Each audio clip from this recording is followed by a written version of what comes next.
En 1934, en una callejuela de Vilna, una monja de 28 años entró en el estudio de un pintor. El aroma a pintura al óleo y trementina impregnaba el ambiente. La luz oblicua que entraba por la ventana iluminaba el lienzo que descansaba sobre el caballete. Un lienzo de tamaño modesto, encargado para adaptarlo a un antiguo cuadro donado por los feligreses.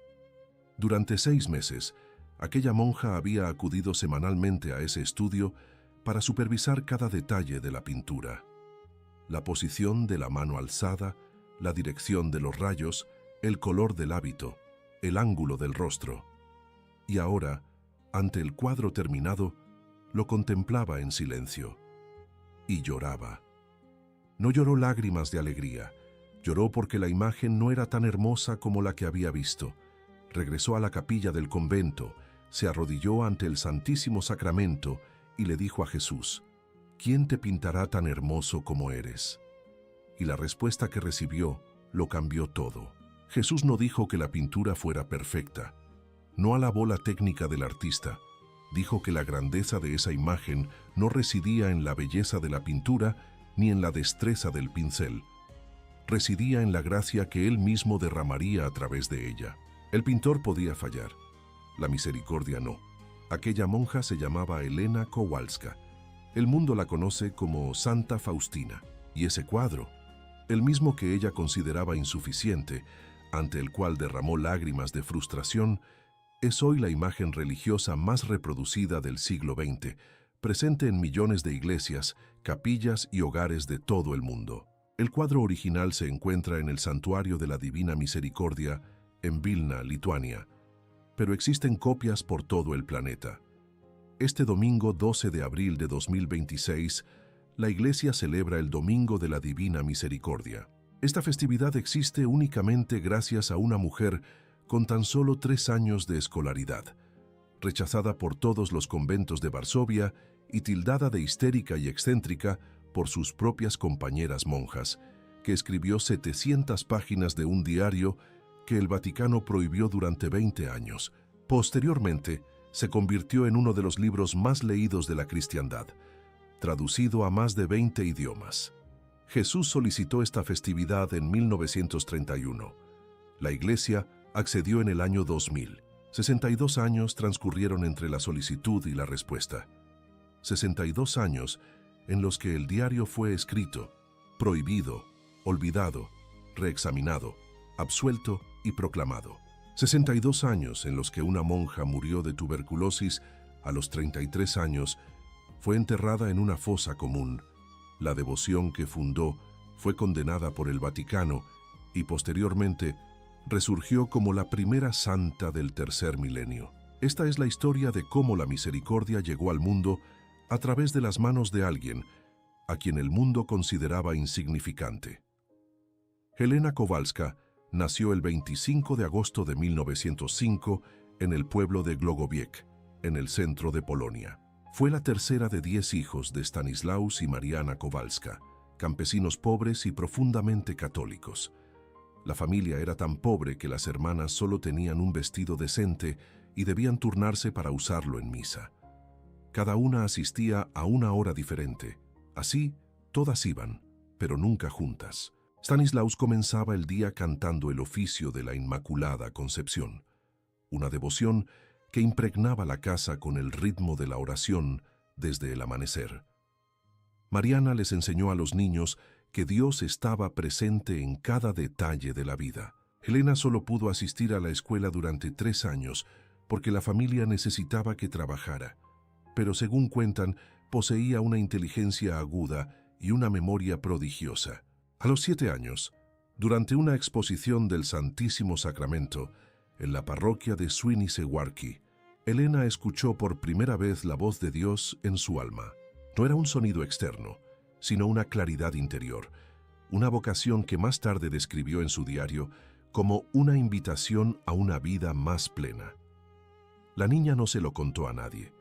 En su pueblo no había nadie que pudiera explicarle su significado.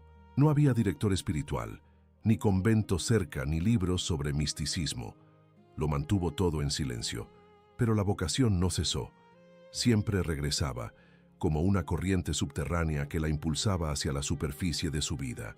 A los 15 años, dejó su hogar para trabajar como empleada doméstica, primero en Alexandro, donde recibió el sacramento de la confirmación, que selló los dones del Espíritu Santo en su alma, y luego en Łódź, la ciudad industrial que creció entre fábricas textiles y chimeneas. Se despertaba antes del amanecer, limpiaba casas ajenas, lavaba ropa para familias adineradas, enviaba dinero a Glogowiec para que sus hermanos menores pudieran comer.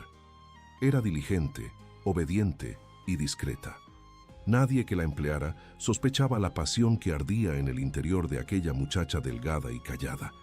A los 18 años, pidió permiso a sus padres para ingresar en un convento. Stanislaus y Mariana se negaron. No tenían el dinero para la dote que exigían las congregaciones. Estaban muy endeudados y no querían perder a su hija. Elena intentó sofocar su vocación. Se entregó a lo que años después llamaría las vanidades de la vida, las aficiones, las distracciones, la compañía, todo aquello que pudiera acallar esa voz incesante. Y entonces llegó la noche que lo cambió todo. Elena tenía 18 años y medio. Estaba en un baile en el parque Wieniawski de Łódź con su hermana Natalia. Sonaba música de acordeón. Faroles iluminaban el suelo de tierra. Las parejas giraban. Elena comenzó a bailar. Y en medio del baile, la música se detuvo. La gente a su alrededor desapareció. Y Jesús estaba a su lado. No el Jesús glorioso de las imágenes. Jesús cubierto de heridas, desfigurado por el sufrimiento, su cuerpo marcado por la pasión. Solo ella y él permanecieron en aquella repentina oscuridad. Y Jesús dijo: ¿Hasta cuándo tendré paciencia contigo? ¿Hasta cuándo me engañarás? Elena disimuló lo sucedido para que Natalia no se diera cuenta. Abandonó el baile y corrió a la catedral de San Estanislao Kostka en Łódź. La catedral estaba a oscuras, iluminada únicamente por la tenue luz de las velas del Santísimo Sacramento. Elena se postró ante el altar, con el rostro contra el frío suelo de piedra, y oyó con una claridad que no dejaba lugar a dudas: «Ve a Varsovia inmediatamente, entrarás en un convento». A la mañana siguiente, Elena tomó el tren. 137 kilómetros hasta Varsovia. Llevaba solo el vestido que llevaba puesto, sin maleta, sin dinero. No conocía a nadie en la ciudad. Le pidió a Natalia que se despidiera de sus padres por ella. En el tren, sola, aterrorizada por lo desconocido, rezó a la Virgen María: «María, guíame». Y sintió una paz que le mostró el camino. Encontró refugio para pasar la noche en un pueblo de las afueras. A la mañana siguiente, fue a la primera iglesia que encontró, la iglesia de Santiago, asistió a misa y le pidió consejo al sacerdote. El sacerdote, sin conocerla, la puso en contacto con una mujer piadosa de la parroquia que la acogió. En los días siguientes, Elena llamó a la puerta de un convento tras otro. Todos le cerraron la puerta. Era demasiado pobre, sin educación, sin dote, sin recomendaciones. Una muchacha de campo a la que nadie conocía. Finalmente, llegó a la congregación de las Hermanas de Nuestra Señora de la Misericordia, en el número 3 de la calle Jitnia. La madre Michael no la rechazó de inmediato. Miró a la sencilla joven y la mandó a la capilla. «Pregúntale al señor de la casa si te acepta». Elena se arrodilló ante el Santísimo Sacramento y preguntó, y escuchó en el silencio de la capilla: «Te acepto, estás en mi corazón». Regresó con la madre con la respuesta. La monja dijo: «Si el Señor te ha aceptado, yo también te acepto». Pero había una condición. Elena debía pagar su propio hábito religioso. Trabajó un año más como empleada doméstica en las afueras de Varsovia, haciendo depósitos en el convento mes a mes. El 1 de agosto de 1925, a los 20 años, finalmente cruzó el umbral del claustro. En su diario escribió: «Me pareció que había entrado en la vida del paraíso. De mi corazón brotó una sola plegaria: acción de gracias».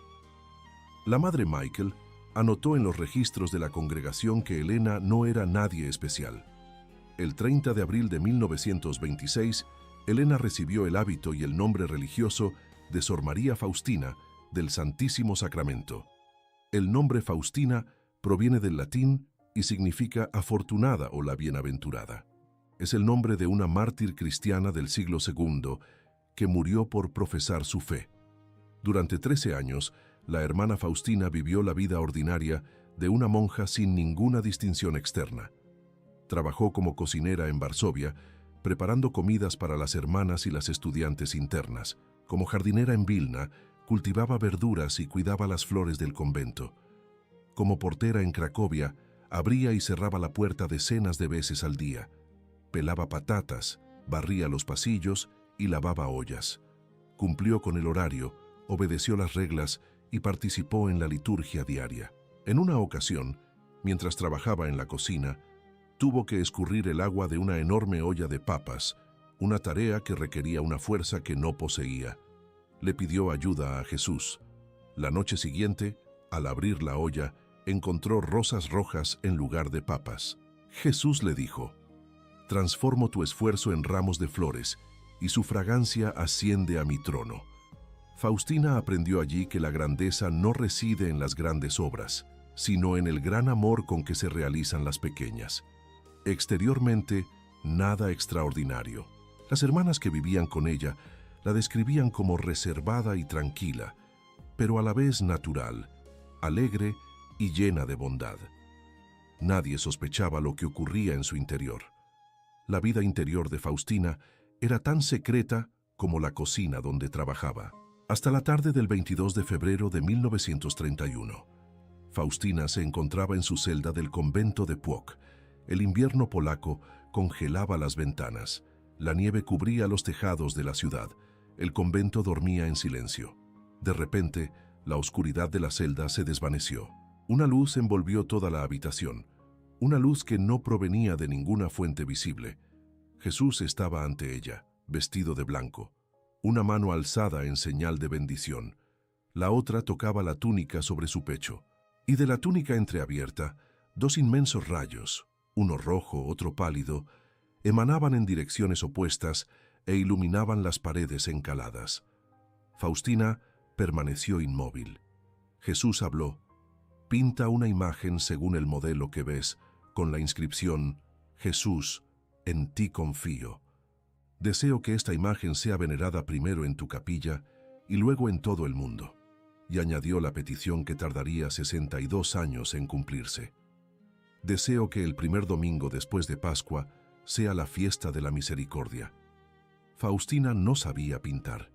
No tenía formación artística, no conocía a ningún pintor, no tenía recursos. Pidió ayuda a las monjas del convento de Płock. Nadie la tomó en serio. Pasó 3 años llevando esa misión sola, incapaz de cumplirla, atormentada por la conciencia de haberle fallado a Jesús.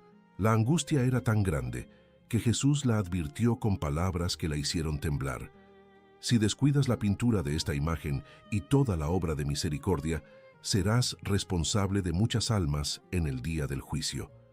En 1933, Faustina hizo sus votos perpetuos en Cracovia y fue trasladada a Vilna. Allí conoció al hombre que lo cambiaría todo, el padre Michał Sopocko, recién nombrado confesor de las monjas del convento y profesor de teología en la Universidad Stefan Batory de Vilna. En su primera confesión, Faustina le contó todo: las visiones, las palabras de Jesús, la misión de la imagen, la petición de la fiesta. Sopocko la escuchó atentamente e hizo lo que cualquier hombre prudente y culto haría ante una monja sin formación académica que afirmaba conversar con Jesús. Ordenó un examen psiquiátrico completo. La doctora Elena Maciejewska examinó a Faustina con rigor clínico. El resultado fue inequívoco: completamente cuerda, lúcida, equilibrada, sin rastro de patología.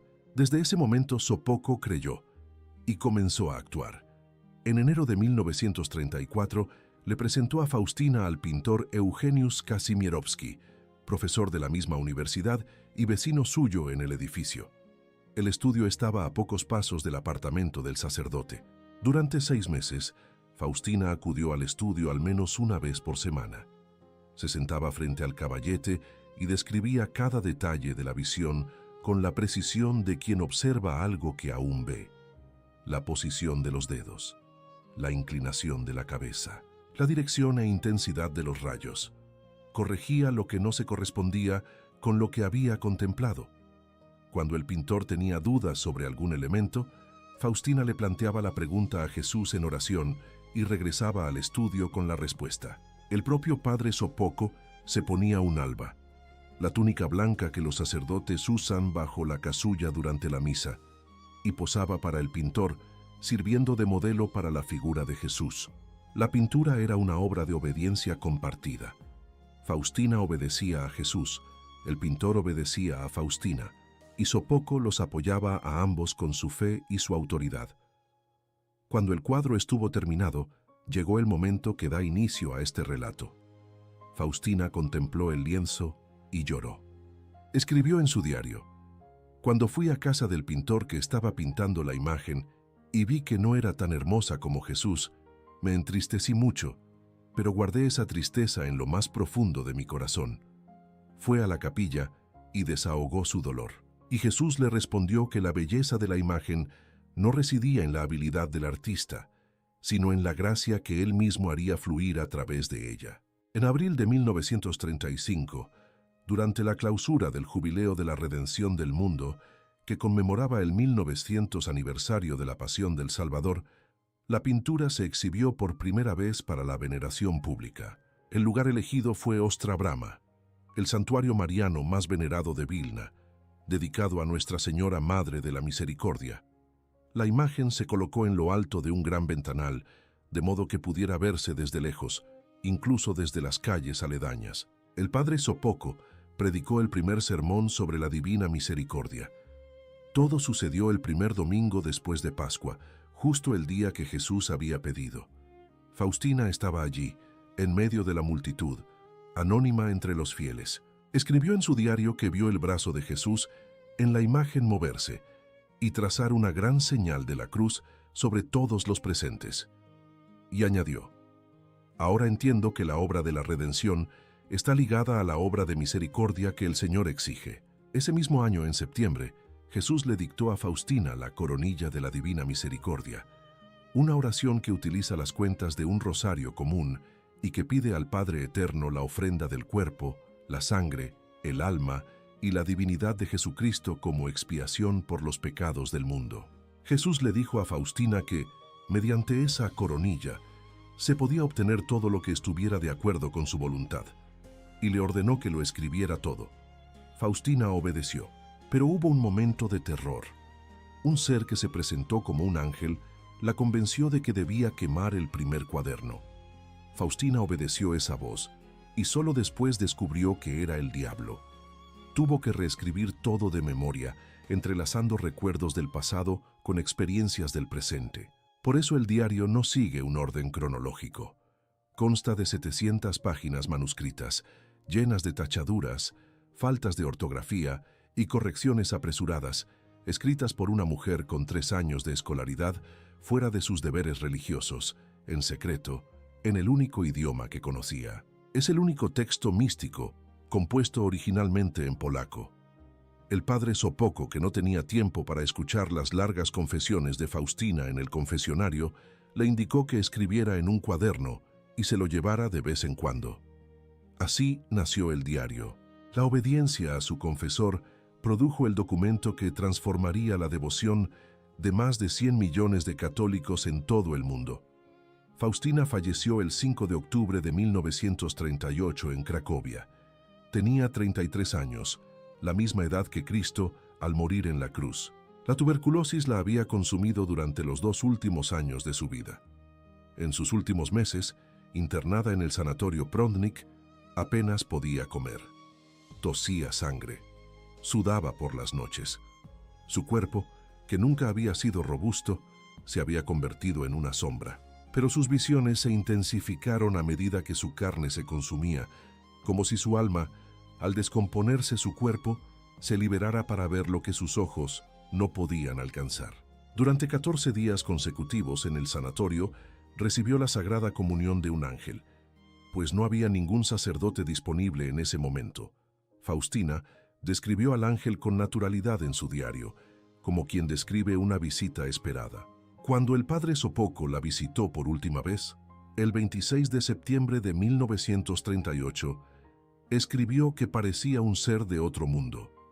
Estaba muy enferma, pero en un estado de oración extática. Sopoco escribió que ya no tenía ninguna duda de que todo lo que ella había anotado en su diario sobre recibir la comunión de un ángel era cierto. La misión parecía haber concluido con su muerte. Pero 21 años después, en 1959, llegó el golpe más duro. El Santo Oficio, el antiguo Tribunal de la Fe, ahora llamado Dicasterio para la Doctrina de la Fe, emitió una notificación que prohibía la circulación de todas las imágenes y escritos que promovieran la devoción a la Divina Misericordia en la forma propuesta por Faustina. La prohibición afectó al diario, las imágenes, las oraciones y los folletos. Todo lo que Faustina había hecho y sufrido para cumplir la misión de Jesús fue silenciado por un decreto oficial del Vaticano. El motivo fue una traducción. El diario había sido traducido del polaco al francés y al italiano con graves errores, lo que alteró el significado de pasajes enteros y generó lo que los teólogos vaticanos denominaron serias reservas teológicas y un enfoque excesivo en la propia Faustina. Nadie había consultado el texto original en polaco. La condena se basó en palabras que Faustina jamás escribió. La prohibición duró 20 años. Durante 2 décadas, la devoción a la Divina Misericordia quedó oficialmente suspendida.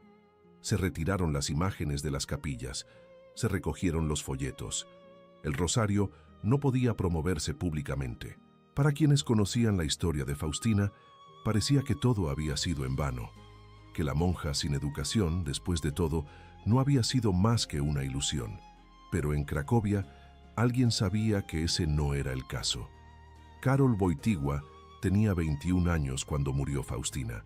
Durante la ocupación nazi de Polonia, trabajaba como obrero en la planta química Solvay, en las afueras de Cracovia, cerca del barrio de Łagiewniki. Todos los días a pie con zuecos de madera, de los que se usaban en aquellos años de guerra y escasez, recorría el camino desde Borek Faleki hasta Dębniki. El frío penetrante del invierno polaco, el sonido de los martillos de madera golpeando el asfalto helado, el humo de la fábrica a lo lejos, y en el camino, una parada silenciosa en la capilla del convento donde Faustina había muerto unos años antes.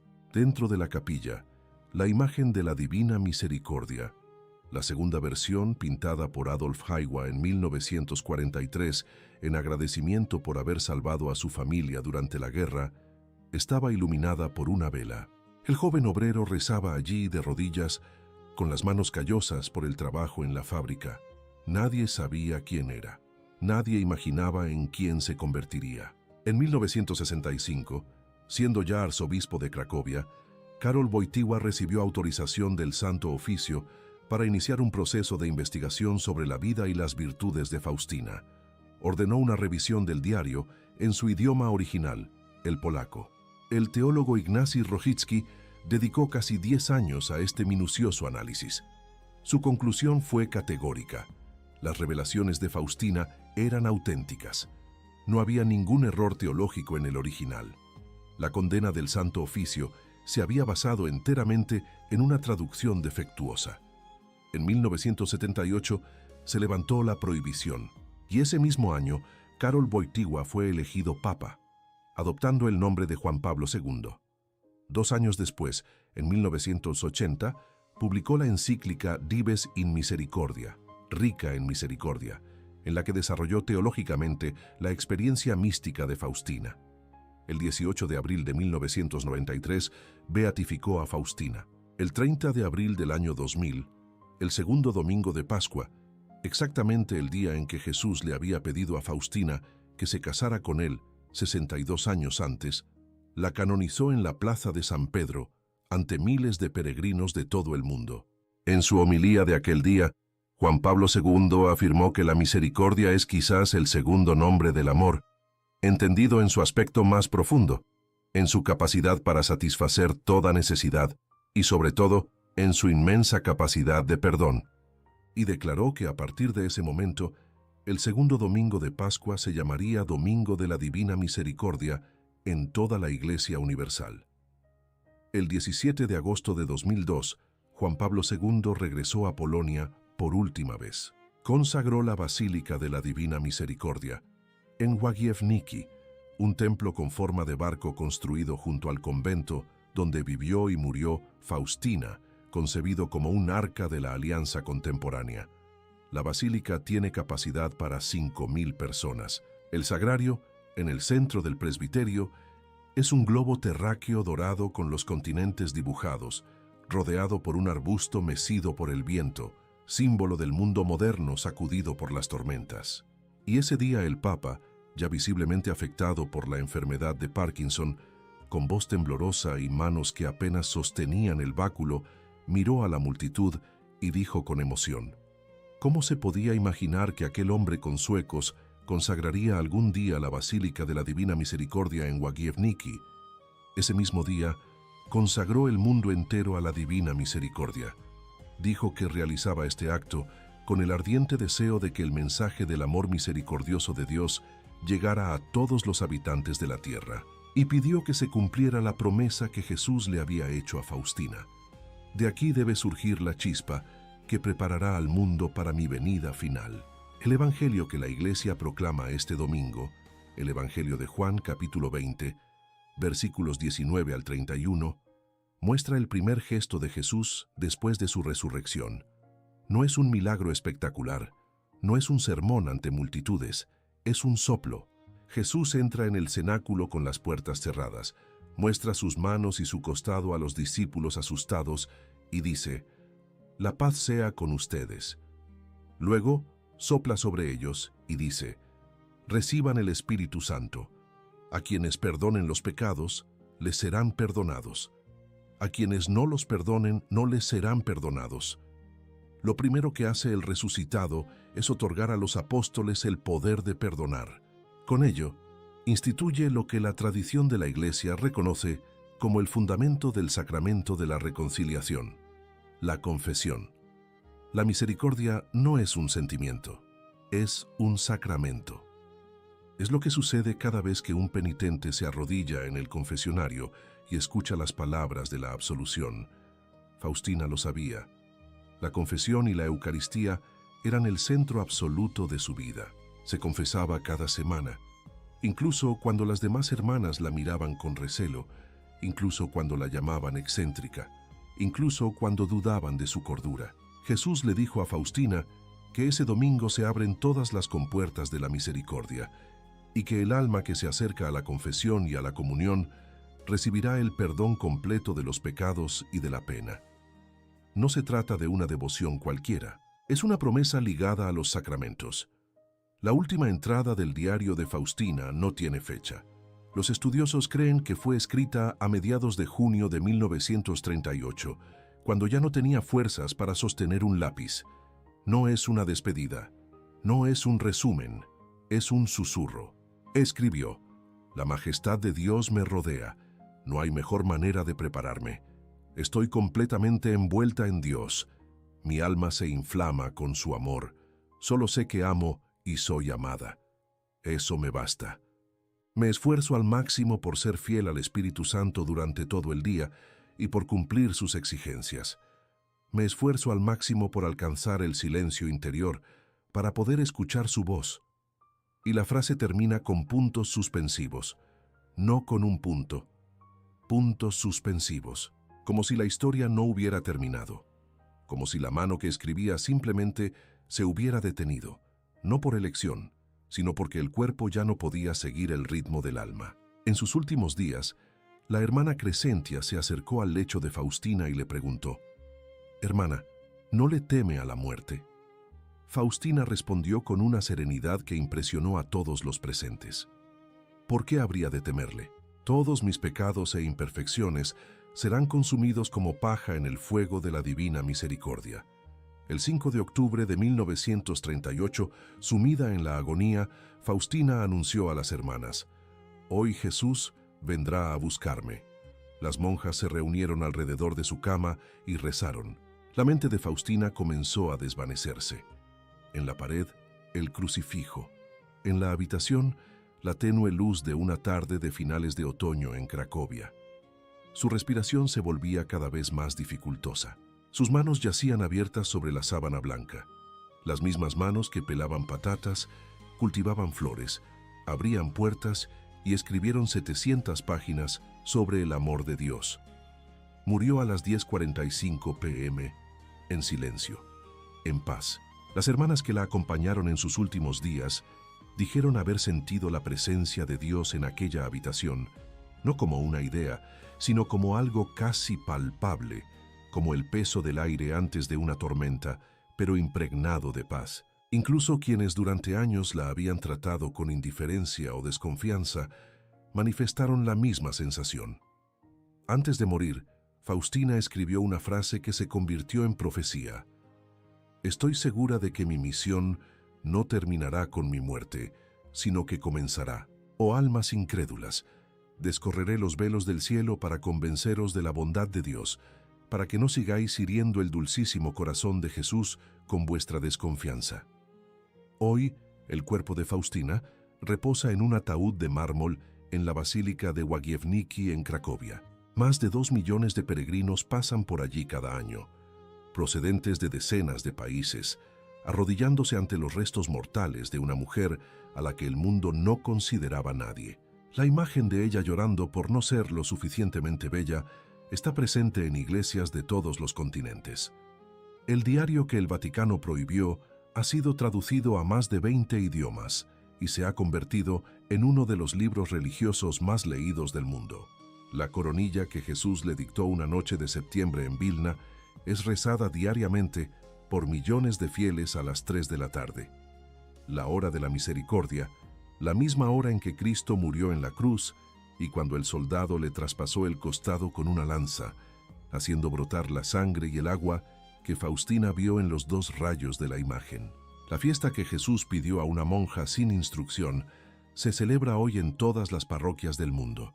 Y en 2020, el Papa Francisco incluyó el nombre de Santa Faustina en el calendario romano general, haciendo que su memoria sea accesible a toda la Iglesia universal. La Madre Michael escribió que Elena no era nadie especial. Jesús dijo, «Acepto, estás en mi corazón». El diario termina con puntos suspensivos. La misión no ha terminado, acaba de empezar. Si este guión te ha conmovido, compártelo con alguien que necesite escucharlo.